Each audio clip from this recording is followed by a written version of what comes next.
Welcome back to The Deep Dive. Today we're going to share some pretty unsettling stories. That's right. We're looking at source material that compiles 3 alleged real-life encounters. And these are stories where the people telling them actually connect what happened to the idea of skinwalkers. Our mission today is really just to explore these accounts as they're presented in the source. We want to unpack the experiences, the details. Right. We're not here to say if they're true or not true, but more to understand the narratives themselves. What did these people say happened? Exactly.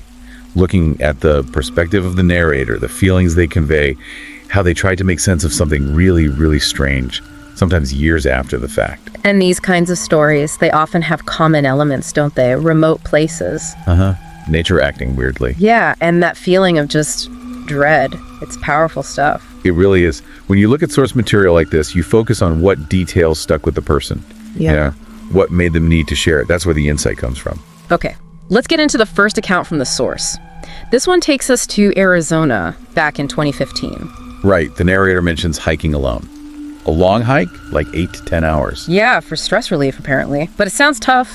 Faint trail, rough terrain, fallen trees, thorny bushes, that kind of thing. So immediately you get that sense of isolation, just one person out there. And things start getting weird pretty early on. They hear whistling. A distinct whistle, it says. Melodic. Coming from up the mountain. Faint at first, but then like 20 minutes later they hear it again, closer, louder. They try to brush it off, maybe another hiker, but they admit it felt uncomfortable. Yeah, that sound, repeating, getting closer. It changes the whole feel, doesn't it? From just being alone to being watched. Definitely. And then it gets even stranger. They have to detour around a fallen tree and they find this little valley. Yeah. And in the middle of this valley, there's a den made of large sticks. A den. Like an animal den. Well, the source says it seemed complex, almost man-made. Okay, that's weird. Yeah, finding that, plus the whistling, they get a really bad feeling, like, time to go, now. Makes sense. Gut instinct kicking in. The den provides a sort of physical focus for that unease. Something was there. And just as they turn around to leave, bam, the whistle. Oh, right. Right behind them this time. Oh! They spin around and there's a goat standing near the den. A goat. Out there. But not just any goat. The source is specific. It was very large for the area. Its eyes felt like they were staring right into them, and it was completely still, motionless. Okay, that's not normal goat behavior. The size, the stillness, that intense stare. Yeah, unsettling. And then comes the absolute clincher. The reason they just bolted.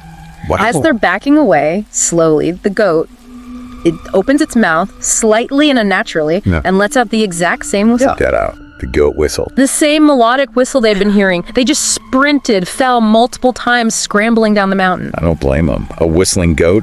That's pure nightmare fuel. They heard it echo one last time as they got near the exit. Wow. Just as... And the source mentions they didn't tell anyone for years. Felt they'd sound like a coward or crazy. Yeah, I can understand that. It was only much later, after learning about skinwalkers, that they thought, okay, maybe that's the only possible explanation. It shows that need for a framework, right? Yeah. When something shatters your reality, you look for something, anything, to explain it, even if the explanation itself is terrifying. Okay, let's move to the second story in the source. Totally different vibe, this one. Wisconsin family camping trip. Ah, okay. And told from when the narrator was 8 years old. Exactly. And it starts with that classic prank, the snipe hunt. Oh, yeah, I remember those.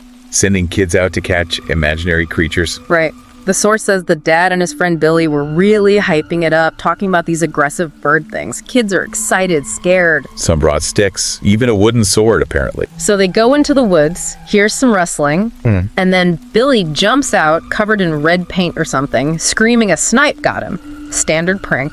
Classic.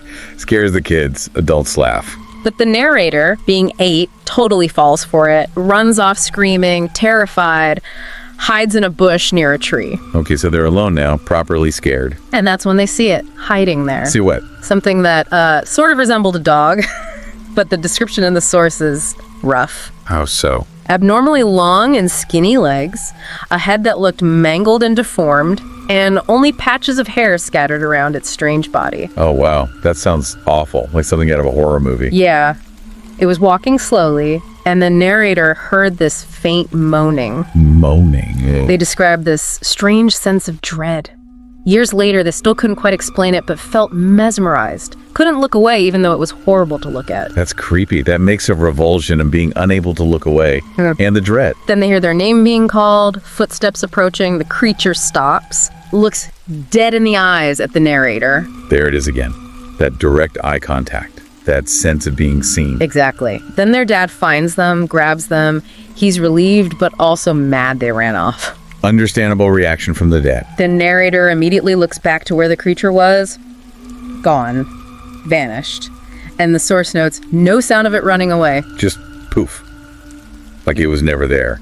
Adds to that unnatural feeling. They told their dad, who just said, oh, probably a coyote, and they found out snipes weren't real. Right, the rational explanation. But the narrator says, for years they tried to believe it was a coyote, but it just felt wrong. And just like the first story, it wasn't until later learning about skinwalkers that their gut told them that's what it was. So the same pattern. Unsettling event, unsatisfactory rational explanation, later adoption of the skinwalker concept. And they add, they still sometimes feel watched when they're hiking or biking alone. That feeling lingers. That long-term psychological echo is really common in these kinds of accounts. Okay, story number 3. This one takes us way up north to Canada. An isolated cabin. Isolation seems to be a theme here. Definitely. The narrator lived there with family for nearly 10 years. Small farm, livestock, peaceful life, but very remote. No roads, just faint paths to neighbors miles away. Sets the stage for feeling vulnerable, doesn't it? Far from help. So the first weird thing happens late one night. Narrator's up reading. Here's the cattle outside going nuts. Panicked animals are never a good sign in these stories. They look out, see the cattle running away from something at the edge of the field. They look closer and see a deer. Just a deer. Well, a very large deer, standing partly behind a tree facing the house, perfectly still, just looking. Okay, that's odd. Cattle usually aren't scared of deer. And the stillness. Right. The narrator feels uneasy, confused, closes the curtain, tries to ignore it. Doesn't sound like something you easily ignore. Apparently not. Weeks later, it escalates. His wife wakes him up. Sounds outside. What kind of sounds? Something moving around the cabin slowly.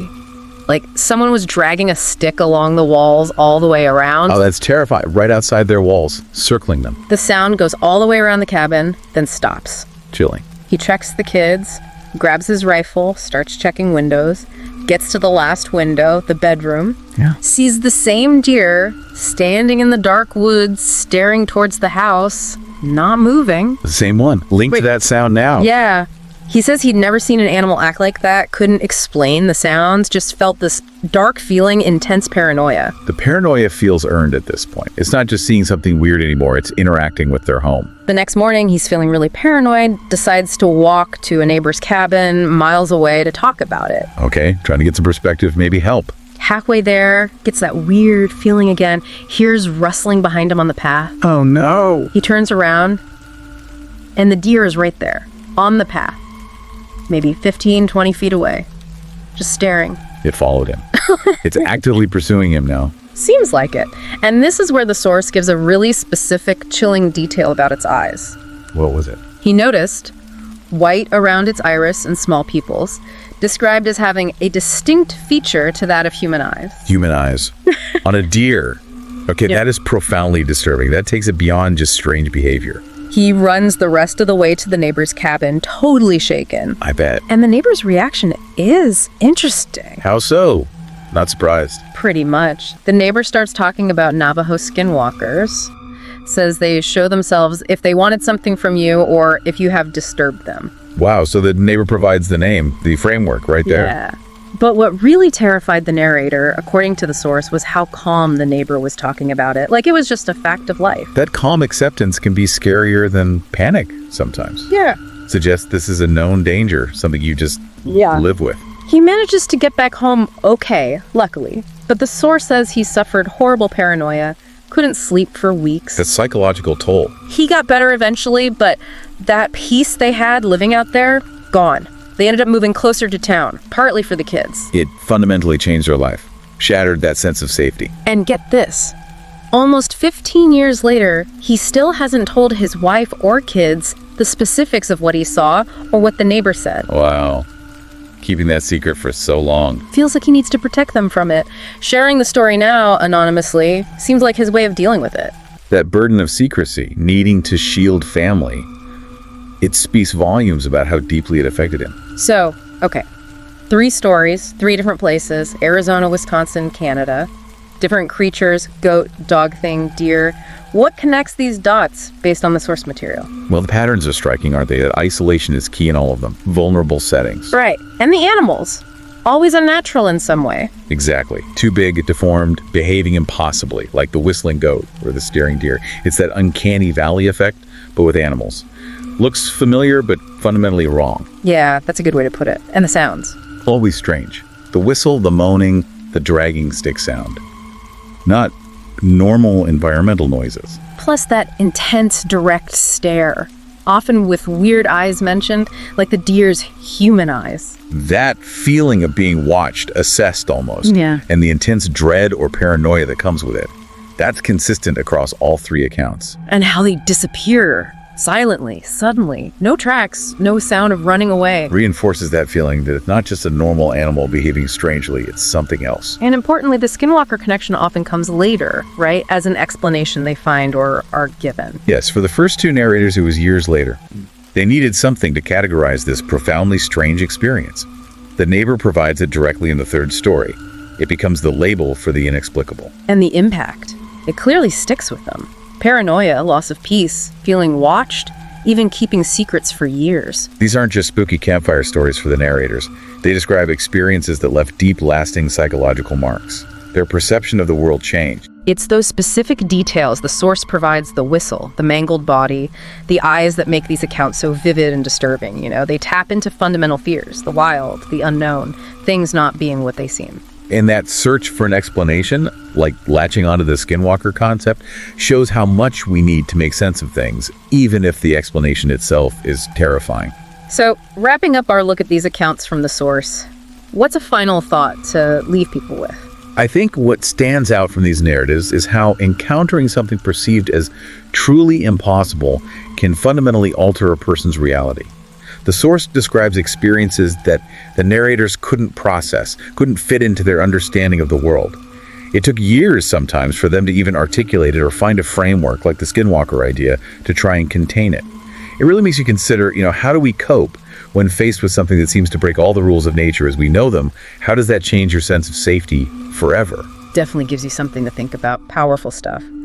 Well, thank you for joining us for this exploration of these really unsettling accounts from the source material. We hope you found this look into these alleged encounters compelling. And hey, if you enjoy hearing these kinds of stories and explorations, please do us a favor like this, share it, and subscribe to our channel, Horror Docs. Your support really helps us keep bringing these accounts to light. Thanks for listening.